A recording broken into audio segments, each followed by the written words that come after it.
got any questions, please let me know. There's quite a bit that I want to get through, so if I sort of skip over something that you've got a question, please, shout.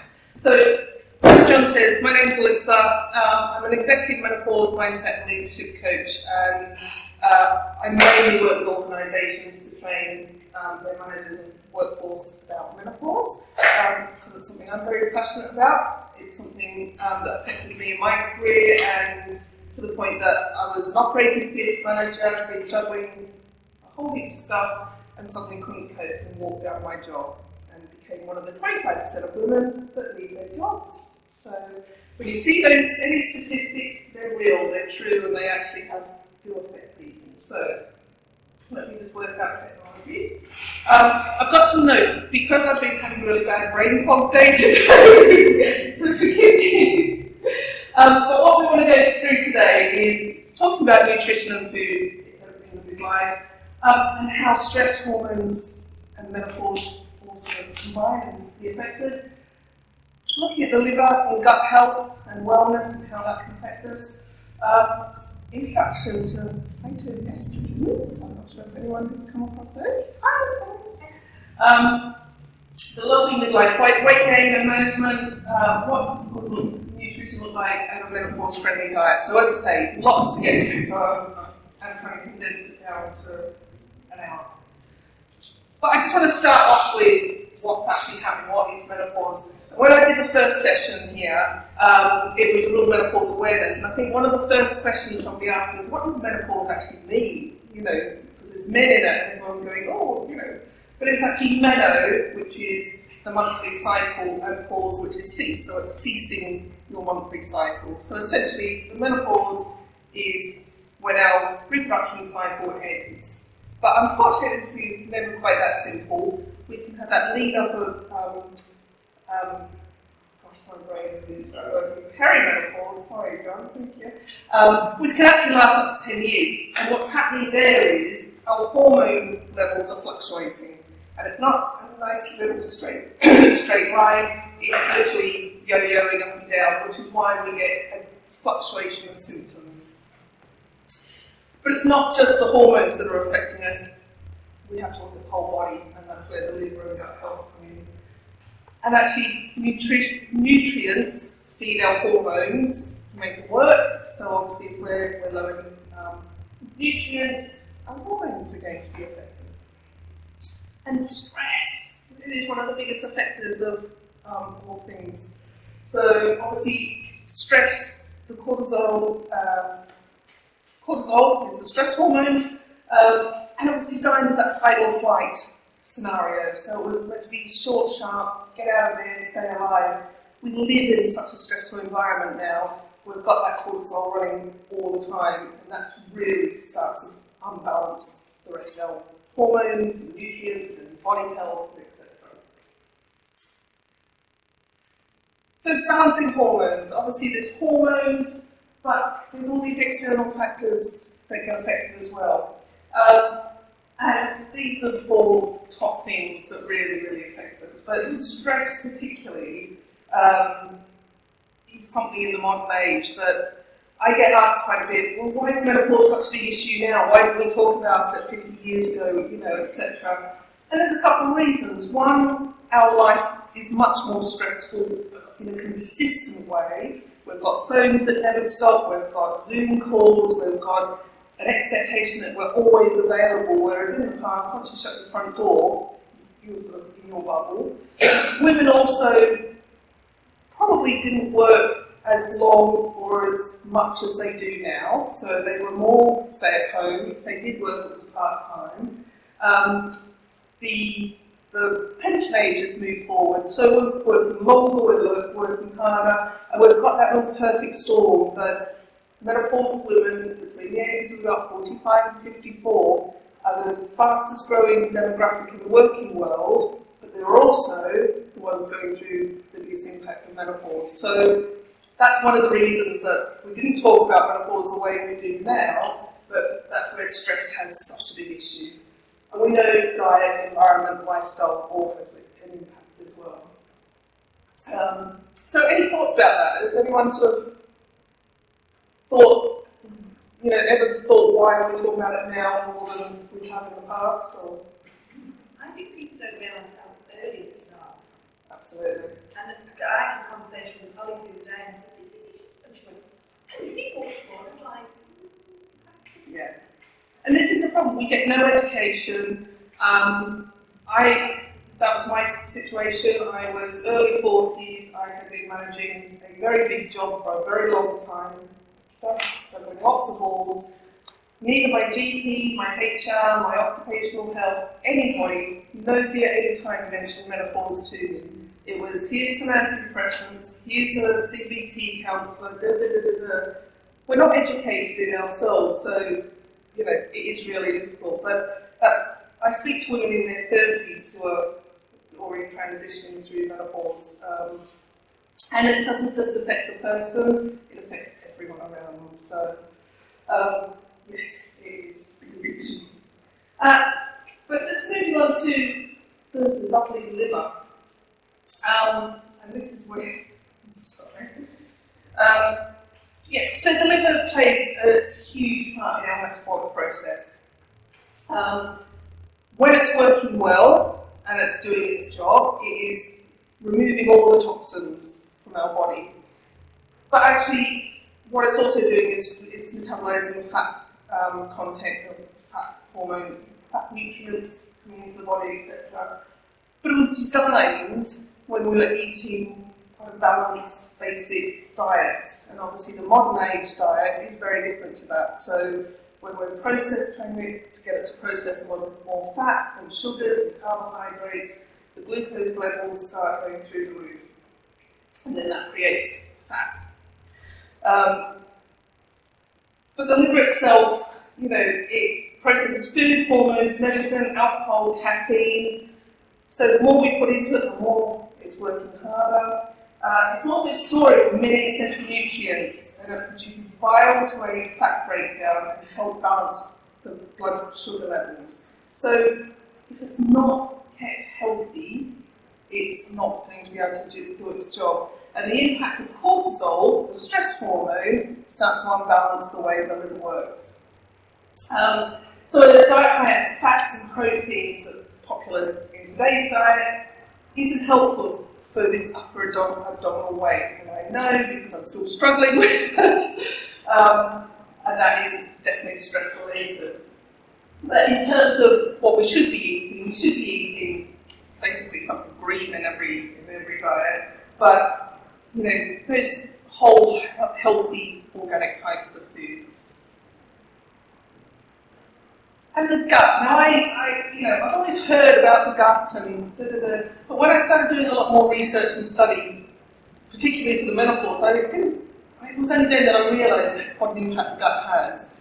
And we talk about, gut instinct and stuff like that, and there is now more and more scientific proof that the gut actually is as much part of the brain and what our body is sort of deciding to do. There's a real connection between the gut and the brain. So it's just such a vital part of the body, but totally underrated. So one of the things is when we age, our digestion starts to weaken. So if you think about the colon and everything, it's basically pulsating and squeezing the food along and processing. And as we age, that can slow down. So then it's not processing properly, but it's also then not being able to store or retain nutrients properly. And one of the things that I found really interesting was over the past 10 years, researchers discovered a whole ecosystem that lives within our gut, which contributes hugely to our well-being, and it's called a microbiome. Have you come across that one? Yeah? See, I'm not a nutritionist, I'm a menopause specialist, but so I've done all this research. And that consists of bacteria, viruses, fungi, and yeast. And apparently, if you counted every cell within and on your body, your microbiome would account for 90% of the cells, making us only 10% human, apparently, according to this science paper. So it makes sense that these cells play an important role. So when we think about poor gut health, we're thinking about things like, particularly IBS, but bloating, constipation, weight gain, food sensitivity. So as we age, we may develop more food sensitivities than we had in the past. Anxiety, tiredness, it can all be related to poor gut health. So some of the ideas of Rick.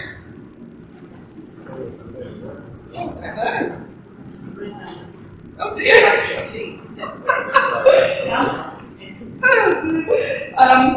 So some of the things we should think about for happy gut health and food and habits is eat the rainbow. That's something I know you definitely push and share. But think about anti-inflammatory foods, probiotics, prebiotics, things like light natural yogurts, reducing the refined carbs and sugars, keeping hydrated, because obviously the gut needs that hydration to process, reducing stress and movement or exercise. So all of these things go together to support our gut health. And then it's just thinking about, as we've said, we should be introducing some of these things like the prebiotics and probiotics. Sorry. My son managed to throw water all over my nose this afternoon. So what they say is that 80% of our immune system sits in our gut. So getting that right is really important. So prebiotics come from our carbs, so mostly fibre, and it's the fibre that most humans can't digest. So that feeds and stimulates the growth of good bacteria in the intestines. So we need those prebiotics, and we also need the probiotics, which is the live-friendly bacteria and yeasts and things like that. So it's our natural antibiotics that naturally balance the gut health. And these things are found in things like fermented fruit, the fermented dairy products, kimchi, sauerkraut. Really, really like sauerkraut. I start adding it to everything now. It's quite a weird thing. But those fermented foods that are adding down those prebiotics, the probiotics to our gut. So obviously, thinking about eating organically, staying hydrated, and we'll go on to processed foods, but it is just sort of keeping things as basic as possible, because that's what our bodies are designed to process. And fibre is so important.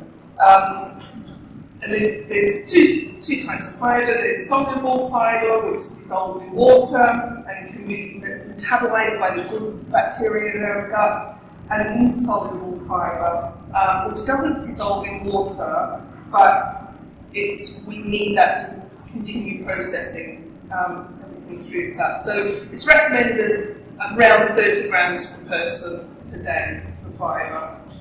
And we get that from whole foods, whole fruit, vegetables, grains, things like that. So yeah, fermented foods it's definitely been something that I've always known about, the fresh fruit and veg and things like that, but it was the fermented foods that really took me on a bit of a journey, and understanding that in Japan, Japanese women have far less impactful menopause because they're eating far more fermented foods, they're eating far more soya, so it's quite interesting to see the relationship. So hormones and nutrition, obviously hormones need the nutrients to work, and these are some of the nutrients that we tend to be low on. For example, magnesium. One of the, and I still love them now, is a magnesium bath. So it's not just about the food that we eat, but it's how else we can absorb these nutrients into our bodies. So it's always, having things like Epsom salt baths, eating greens, nuts, seeds, dry beans. And I was listening to something the other day that was saying, where we can get dry beans and process them ourselves is far better than using, tin beans or anything else. So I don't know if, as I say, I was just doing that research and I was thinking, okay, so I wonder what is that because the dry beans have more fibre, more nutrients? I don't know, but it's something to be thinking about. And another area with the hormones and nutrients is looking at the phytoestrogens, and they're the plant-based estrogen foods, basically. And they mimic the effects of estrogen in the body. So estrogen is one of the hormones that we start to lose during the menopause, and the phytoestrogens, they say, can help balance this imbalance of hormones. So this is where like whole soya or whole soy can balance that out into something in Japanese foods. So eating tofu and tempeh, or eating 2 teaspoons of flax seeds a day can start to bring in those phytoestrogens into our food. So any questions? Do flax seeds, can they be whole? We digest them whole or not? Because I know something like linseed you can't digest. Yeah, I think flax seeds you can. I know in the morning I have a sort of combination, but it's all broken up. I can't find out about that. It's got celluloid from the outside. Right. So you think it can be? It will be pretty less effective because you're not getting because the pulse is basically protected with celluloid. Yeah. It may be that it's also bringing the fibres fibre into the body because it's that roughage, isn't it? Well, my professor was in the medical department, we were talking about in your book report, we need less of the microbes in there, and it breaks down in the top and then it digests to the bottom, so the probiotics to the bottom, and the prebiotics to the top. You can't get it if you've got like a leaky bit between your upper and lower body, you can transmute, and that's why you start getting more blood if you've got that imbalance in your upper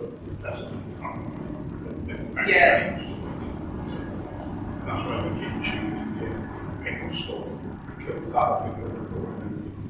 I think that's it. It's bringing in all those balanced foods, and they actually, start to do the job themselves. I hold my hands up. I've been talking to nutritionists because I actually want to bring a nutritionist into my business to be able to present this at a deep level, because it is a complete science in itself. There is so much to be aware of. But I just want to introduce it, and this is it. When you start doing that research yourself, it really starts to take you down a different path. You can get a test for it. Basically, you bottle something and it's basically like a leaky gate, and it fluorates up into your upper system, and that's when you get that. Yeah. This is it. If you can get any tests through the healthcare system, it's probably something you have to do on a private basis. But because you had a guy here years ago who was talking about blood testing. I did the blood testing with him. Did you? But he was recommending so many things. My blood was good actually. Yeah. He recommended it. I did maths on it. It was £750 a month worth of supplements. A month? Yeah, so I just ended up switching off that a little bit. That was like a mortgage. And I think this is it. For me, it's I want to introduce myself to a lot of this information, but at the same knowing how far down you do it. And I think it's having that awareness. And then if you do need to go deeper into it, you know, that's people study all their lives. So something I definitely know more about is the alcohol and caffeine and the impact on it. I speak to so many women who say, oh, I've had all these different things out, but I'm still having hot flushes, or I'm not sleeping at night, and it's like, they're still having coffee at the end of the night, or just before they go to bed, or they might have a glass of wine, and they're not really realising that the impact of caffeine on the body is so impactful. And we can trick our brains. You know, I went through a phase of I hadn't touched caffeine for years, and picked it back up again, and now I'm back to hardly drinking any caffeine because the herbal teas, I'm not so keen on decaffeinated teas myself because I'm like, if I want a proper tea or a coffee, but there's herbal teas, fruit teas, green teas, all sorts of things, and replace it with water or, you know. But the alcohol, it's nowadays, I mean, in Tesco's, there was a whole range of non-alcoholic drinks, you know, so you don't have to have zero fun with no alcohol sort of thing. What I do, I have my gin glass, I put my ice and my lime in it, and I fill it up with tonic, and I, you know, as far as I'm having a gin and tonic, but my brain doesn't. Though, is it? To be honest, I don't miss it. I really don't miss it. If I'm going out with friends, I might have one or two. But at home, where I used to drink, you know, I peep up with my husband drinking his beers, and I'm like, why am I doing this? I'm waking up feeling awful, I'm having headaches, and real headaches. So I just strip my brain out, I just fill it up with tonic, and, you know, so it's finding those different ways of doing it. But it's really, really important to understand that caffeine has such a massive impact on our symptoms and our bodies. And you know, the question, how much coffee is too much? You know, for some people it might be 5 cups a day, for some people it might be one. So coffee and tea. See, tea has apparently as much caffeine as coffee. Yeah, I probably only drink 2 cups of tea a day, but then I'm like, oh, yeah. like that. Exactly, and that's the thing, and it's just maybe introducing those 1 or 2 changes. And I'm not here to preach or anything, but it's, you know, for me, it's finding those little things that you can do to introduce yourself. Or, you know, if you're having a glass of wine, have a glass of water in between each glass of wine, you know, and pad it out a little bit more. One, it's a hell of a lot cheaper. You know? Just one bottle of that, yeah, exactly. Between 2. We bought measure for our gin, and quite actually that's very good because we're drinking a lot less gin. But it's really interesting how at home, so we do dry January and we introduce measure, and normally by about now, the measure's dragging dust in the cupboard, we're back to home measures, but we are still using it, and it is quite incredible how much less gin we're drinking. Although, if you try and guess your measure, you're like, Because if you've got ice already, that really I like to measure, and the religious one. Yes, yeah. And then there's still at the top, which I don't know. I think it's just below the top, so no one's I used to work in a bar, and obviously when you're really busy, you're like that, and you'd have people that you haven't filled up to the top. It's like, you're like, lucky they didn't see you in the glass at this rate, you know, it's like. But yeah, so it's finding those little tricks, and I think measures are great because certainly through lockdown, I think it's hit a lot of people, those home measures. Yeah. And if you're running a bar, you can be out of business quite quickly. So, so I think it's definitely worth, you know, thinking about what you can introduce that doesn't take away the joy of it. But there are so many options nowadays, and I think that's something you have to take on board. Now, this is something I personally can talk a lot about because this is one of those symptoms, 2 of those symptoms, that I didn't know it was related to menopause. So hair loss, I used to stand in the shower, and I still do it now, and there'd be hair just coming up, and I'd be like, oh my god, what's going on? Oh, just stress, just this, just that. And it's actually absolutely related to menopause. So because of our change of hormones with the reduction of estrogen and progesterone, but we're actually getting a slight increase in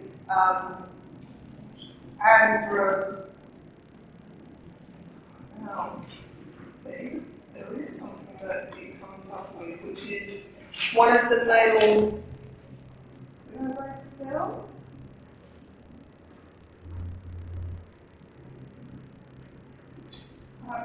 Androgens. Right, so it is, we get an increase of androgens, which is like a male hormone, and that starts to reduce the size of the hair follicle, and basically what men go through when they go bald is starting to happen to women. So not every woman gets it, but it is a massive impact. So hair thinning can sometimes be one of the very first symptoms that women might come across, but actually, because we're not educated about it, we would never associate it. And it actually starts to show that, you know, our hormones are dropping, but obviously, again, it could be that our nutrients have dropped as well. So vitamins A, B, C, D, magnesium, iron, things like that are, you know, definitely worth being looked at that point. And those phytoestrogens. But also this night vision. I wasn't aware, but I've suddenly had to start wearing glasses all the time for reading. 2 years ago, didn't have a problem.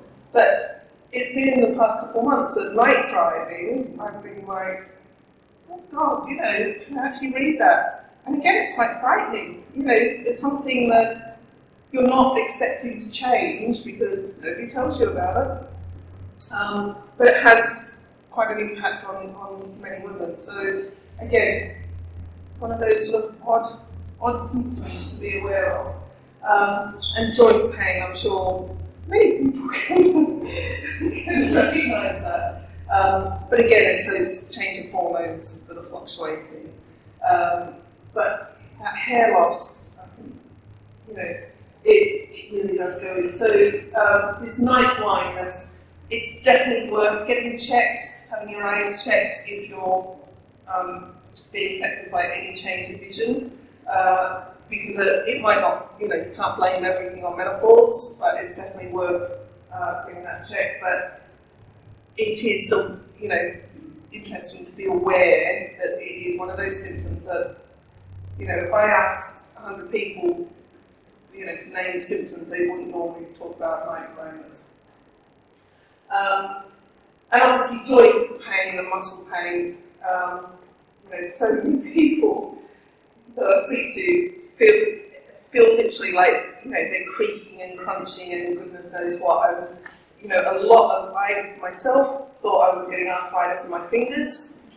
Yeah? That's really,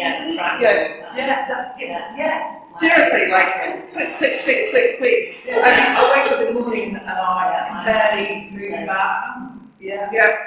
So it's, and I went to I was trying to go to the GP at the beginning of lockdown, so 2 years ago, because at one point I seriously thought, oh my gosh, you know, like, what's happening? And it passed. So it's one of those fluctuating things, you know, now my knee will go a little bit, something else will go, but it sort of, this is it, there's no one thing that tends to stay the same. It does change, but things like that. So as a partner, you know, my husband thought I was going mad because I just kept going, oh my God, you know, I can't move, I feel like I'm 90. He was like, you know, and it was literally, you could hear them cracking. And it's painful. Yeah. Sorry? Well, yeah, but it's, I don't know what then triggers that to be there. Well, that's what I was going to ask. What are these endemic? What are these actually indicating deficiencies in? What can you do if you've got hair loss? Well, as I say, there's nothing you can do. Like HRT can balance. HRT isn't right for everybody, and there's different types of HRT available. So many women have fantastic results on HRT, if you can get supplies of it, which at the moment. So HRT is definitely one route, because obviously what you're trying to do is really balance that estrogen and progesterone. And it's not about delaying your menopause, it's giving yourself a balance throughout it, because I think this is the biggest thing, because we're having these massive fluctuations, our body is just struggling all the time to think, okay, where am I going and what am I doing? In terms of what you can do, it is keeping those nutrients balanced through your body, and going back to thinking, am I putting the right nutrients in to enable hormones that I have got to do their job and to do as to be as premium as possible. But again, we're not educated about it. We're trying to live like we did 10, 15, 20 years ago, but our bodies are very different. So I think that's one of the things to be very aware of. Is there a HRT that isn't the MSG? Sorry, is there Is there a HRT therapy that isn't pregnant mare serum gonadotropin? That isn't extracted from pregnant mare urine? Yes. There's a synthetic one in there. Yes, and there's I've just been on a 2-day menopause conference, and obviously the topic of HRT came up. And it's very confusing, because you've got your synthetic HRT, you've then got a bioidentical HRT, and another one which I can't remember. But even with the bioidentical ones, because there are different companies producing it, and some are what they classed as registered and some aren't, they're all coming under different types. So the source of it is, unless it's synthetic, really. There's a bioidentical one that comes from the plant-based production, but this is the problem, it's not coming through one of these registered companies yet, and at the moment it's on sale, I think, in many other parts of the world, but not in England itself. And that's what we had a talk from a gynecology, an obstetrician consultant, and as she said, at the moment it's sort of like the industry is still trying to catch up, but the media is now sort of churning it up, which is the right thing to do for us all. So the fact that there's, in all these areas, lack of supply, it's not the fact that the supply isn't there, it's the fact that really the UK hasn't got on board with starting to order what we're all asking for. It's the same as testosterone. You cannot, testosterone has been proven in other countries to help women, especially with like a libido and exhaustion and things like that, and clarity. But in England, it's not licensed to be used for women. You can't even get it on the internet. You can't get it on the internet. No, exactly. No, and what I do know, people have gone to specialists and been able to got to pay, so they've been able to get it. But then if they try and get that script put through the GP, you won't probably be able to get a renewal. So unless you're going to keep going back and paying for it privately, yeah. So it's.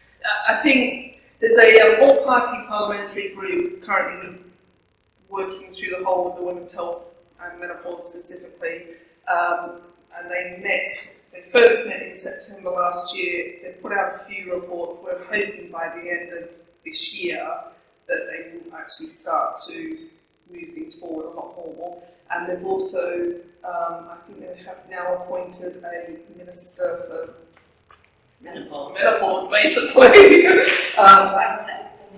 Because only 51% of the population are going to be affected by it, so, they might finally come up to speed. Is it not Rod Stewart? No, I don't think so. But He's really pro. he's very pro. Yeah. Well, Penny is such a big advocate. Penny won't be able to afford to get testosterone and everything, won't Well, she? but this is the thing. But Rob's even got enough for both. Oh, it's the billions. Yeah. But I think this is it, even those, Davina, and if anyone hasn't seen the latest Davina program, please watch it. It's very good. But they are standing for the general women because, as they're saying, it should not be a choice of can you afford it or not. And I want to go back to the fact that Viagra is free on the NHS and HRT is on the side.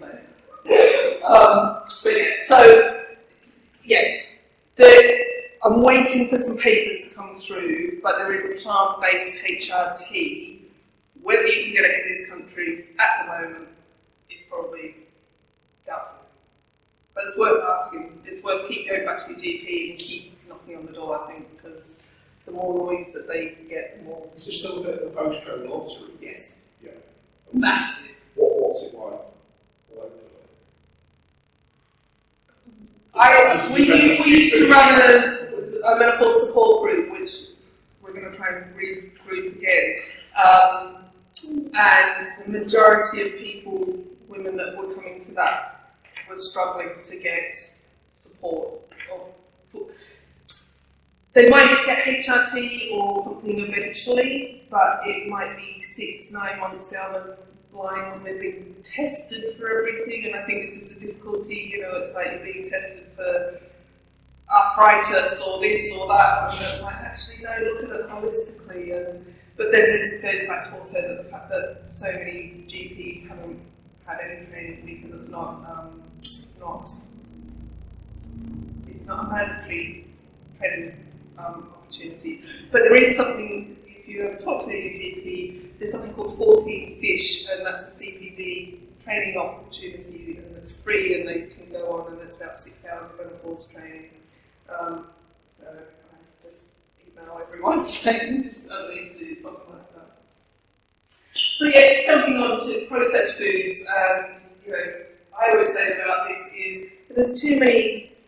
If you can't understand what's on the label, don't eat it. I try to tell my son this, but he's 17 and he's 6'4" and he won't listen to me. But there are so many things that we know are being put on. Personally, I know they've brought in this, all these labelling systems and things. I think they're getting so confusing because there's no standard across the board. They're not all using the same labelling scenarios. So, where we can try and cook from fresh, organic if you can, just be conscious of what we're eating. And I think with the rising cost in food as well, it is more difficult to make those choices. I mean, I've just noticed bacon, it's now so thin that as you pull it out of the pack, it's literally falling apart. But it's the same price that we used to pay, for it before. So it is just, be very conscious of that. And menopause recipes and food, I think it's not something that we have to just think about ourselves. There's so many things we can introduce. But it should be a topic. It can be a really good topic to introduce the topic of menopause to other people about, okay, well, I want to start eating these kinds of food because. And, things like protein balls and stuff are fantastic because you can throw everything in there and you get, such a combination of nutrients, etc., but in a nice, healthy way. I always miss, she's due to have a baby soon. Oh my gosh. Emily? Yeah, she used to make the most amazing protein balls. To steal the recipe off of. But with carob and dark chocolate and things like that. And that's, dark chocolate, really good quality dark chocolate is so, there's so many benefits to a dark chocolate. But again, it's, removing yourself from the sugar-based chocolate and on this conference last week, somebody was handing out carrot, proper carrot, and it was so strong, but actually, this tiny little piece, really changed the way you tasted things, so that was very good. And this is a race through some food examples, obviously thinking about live yogurts, or fresh fruit smoothies and things, you can have all sorts of, there you go, brown flaxseed. So I think that answers the question. I have to apologise because on top of everything else, my dad is also not very well, so I'm probably not as prepared as I should be, and I do apologise for the joys of my 88-year-old father. But obviously, trying to reduce the amount of meat we eat. There's so many salad-based or veg-based foods. Soups are, I think, fantastic. You can just throw so many things in a soup and batch cook it, have it there, keep it in the fridge. The same as sort of any cooking, whatever you can cook once, cook in a batch, freeze it. You've always got options. Things like fish, obviously I'm not a great fish eater, I'm trying to introduce more and more of it, but it's trying to, it's quick, it's easy, it's relatively cheap in some cases, but you don't get a huge amount of it. And introducing things like chickpeas, lentils, soybeans into meals, they can really do replace a lot of the meat-based products, but it's just giving you those different options. And snacks, obviously nuts and seeds, a little bit of honey, dates are great, chopped up for sweetness. The cocoa nibs, as I say, raw, pure chocolate is incredible, and it brings in those antioxidants and things like that. Drinks.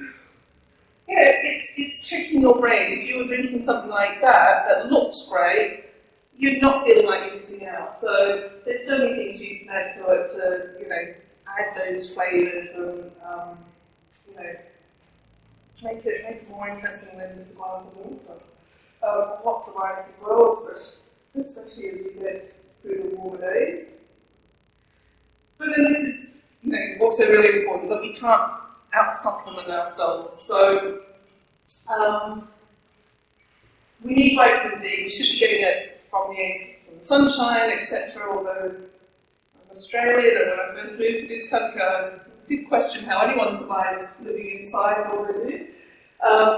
But you can, you look at those nutrients and those foods that you can get your vitamin D from. So all those fresh fruits. Magnesium bars, as I've already said, but it is really important to, especially if you're on. I'm so sorry. Before you add supplements into your daily diet, if you are, especially on any other medication, do get that checked because there can be counterindications with that. So, and my recommendation would always be to use single whole supplements and sort of multi-supplements because you're probably not needing a lot of that stuff, so it's understanding what you're missing out on to rebalance. And just some ideas about lifestyle, obviously exercise and movement can help relieve symptoms, but can also heart and bone disease and osteoporosis is such a big issue as we get older and lose estrogen. Obviously, you guys are already here doing the right thing, which is fantastic. I'm planning to be back here as soon as I physically can be. Because I used to be here, I did Born Survivor a couple of years ago. So, did any of you do it this year? Did you? I didn't know, but I know quite a few people did. Yeah. It is such a buzz, it really, really is. I've seen the bruises on people. Gillian's in all the bruises. But it's things like, setting yourselves those targets that you never... Yeah. I never thought thought I'd be able to do it. And to be honest, before we did Lawn Survival, we did that awful one in Ashbourne when it was snowing. Oh, of course, yeah. Oh god, that was a full water swim. I don't like swimming. It was snow, it was ice, it was up. But I came out of it and just thought, oh my god, I've done something I would never ever have done. I've still got the medals up on the wall. So, you know, I definitely want to get back to it. But it does change your outlook on life, you know, when you are focused on what we can do in our lifestyle outside our work and home environment. So just some lifestyle top tips.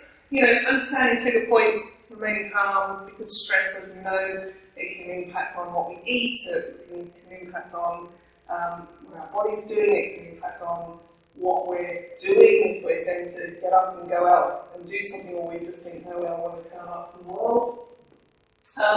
Keeping a food and symptom diary, really, really helpful, because especially if you don't know what's triggering certain things, you know, just keep a diary of what you're eating, what symptoms, what you're doing, and then actually you start to be able to answer yourself a lot of the things. And that also can help if you are going to go and see your GP. Get those 15 minutes if you're lucky. They're not going to be able to ask everything, so if you can go in and go, right, this is sort of what I've already seen and heard and know about, you're going to give them a much better opportunity to help. Talk to your family, you know, talk about menopause, about nutrients, about everything, because I think we work in isolation so often, and when we open that up, it really starts to change our mindset. Batch cooking, I just think, is phenomenal. I just wish we had more space in the freezers at the moment. But yeah, it was one of the things, the first thing I think I learned when I came here was it can make such a big difference just planning food out and batch cook and freeze. And obviously keeping those healthy ingredients in your cupboards. And I tried this to whiz through veg in smoothies and soups because my 17-year-old really is quite picky and he still knows I've done it. So I can only try. Again, healthy snack options, keep them available so you're not picking up those things that are off plan. You know, be aware, be educated about menopause, and you know, whether that's for yourself, for your partner, for work colleagues, you know, you might just recognise something that's going on that they don't recognise in themselves. Because if somebody had said to me 4 years ago, you know, is that menopause? I would have thought, no, I have no idea. But then if they'd started talking about it, I would have thought, oh, maybe okay, now I need to go and find out a little bit more. Hydration, we know, can affect so many things, particularly our mood, and when we've got those fluctuating hormones, mood, menopause can really not go in the right direction if we don't help ourselves. If you're going into the office, you know, think about what food you're taking. And I love this, you know, aim to positively change just one thing every day. It's that 1% change, which I think is really, really important. And that is it. So I'm sorry it's been a bit of a but yeah, any questions? Any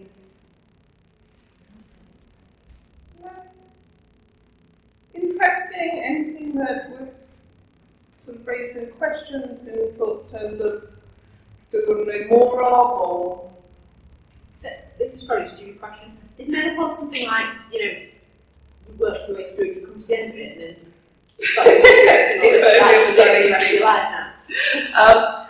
So we have, there's basically 3 stages. There's perimenopause, menopause, and postmenopause. So perimenopause is at any time leading up to the day of menopause. So it averages about 3 or 4 years, but it can take 10, 15 years, unfortunately. And that's when our hormones are fluctuating and changing. The day of menopause is just one day, and it's the 1 day and 1 year after your last period. So how many people actually know when they, you know, have recorded that? And then it goes into postmenopause. And in postmenopause, we've stopped cycling, so we're not having any more menstrual cycles.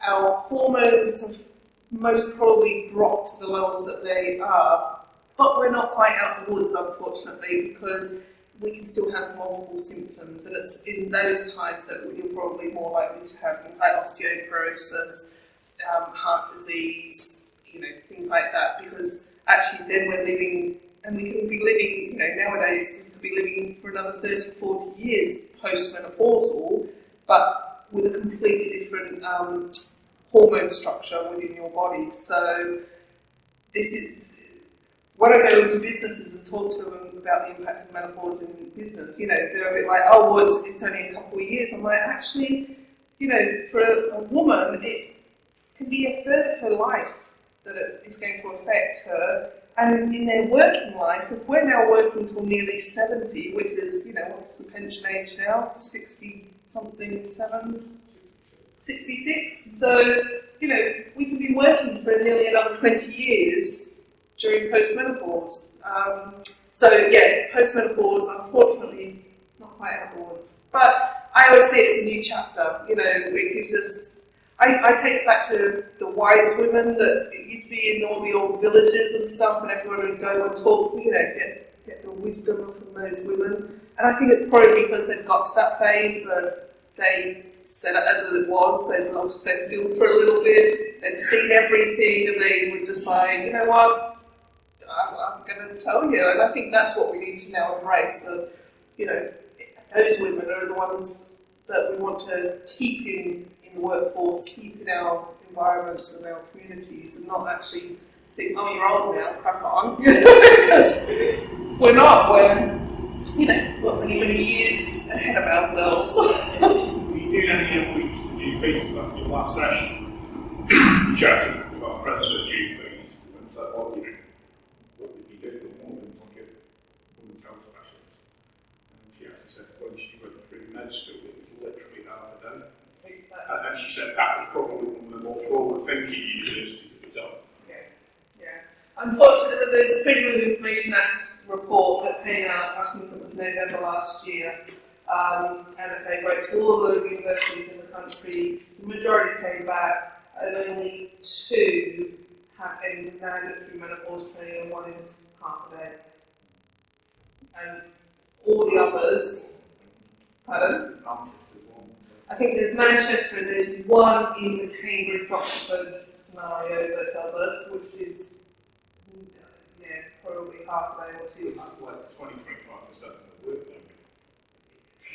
Exactly, and this is now why I think the fact there's so much media noise about it is fantastic, because it's a conversation that should have been had years and years ago, but we're having it now. So education within GPs is a big issue. There's some very good ones, but there's some that really. So if you do go to your GP, always ask them to speak to, if you're lucky to get a menopause specialist, or a women's health specialist at least. And sometimes the nurses are the better ones to initially speak to. But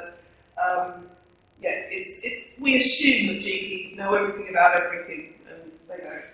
But they're going to. Okay. So hopefully that's